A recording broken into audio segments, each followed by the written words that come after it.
and so bold. And it's not about how many we can gather, but it's about how many we can send next Friday. And so we want to pray that God would break the spirit of fear off of every person's life in the room. And that this wild, crazy, I was just putting my daughter to bed last night. She's 6 and she's dealing with being afraid of the dark. And we just were reciting the verse. I said, Tura, just say it with me. I do not have a spirit of fear, but power, love, and a sound mind. Tears are coming down her face. I don't have a spirit of fear, but power, love, and a sound mind. And after like 10 times I say, she's like, okay, Dad, I got it. And I just, sometimes we need each other. Sometimes we need to speak to ourselves. We need to speak to our spirit. So this is what I want to do. You guys ready?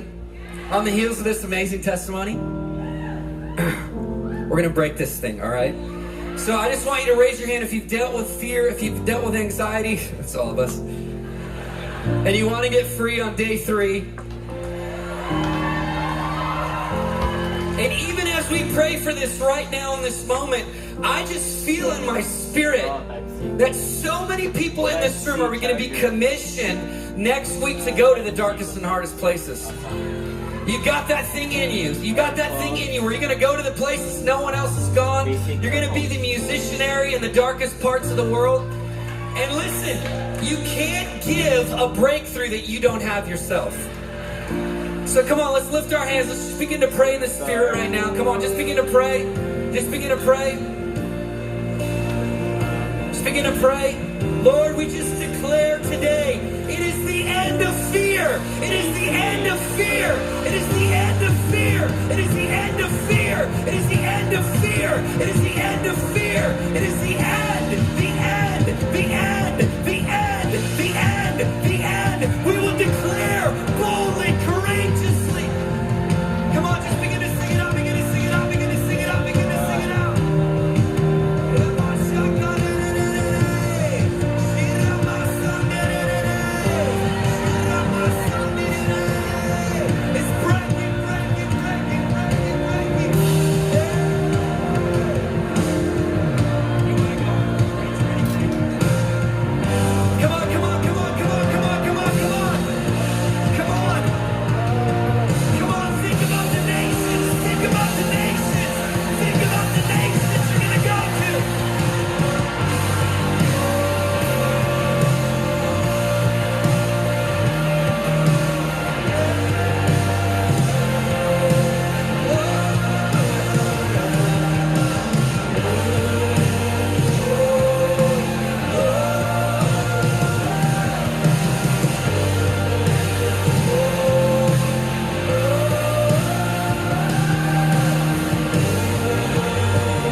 You split the seas.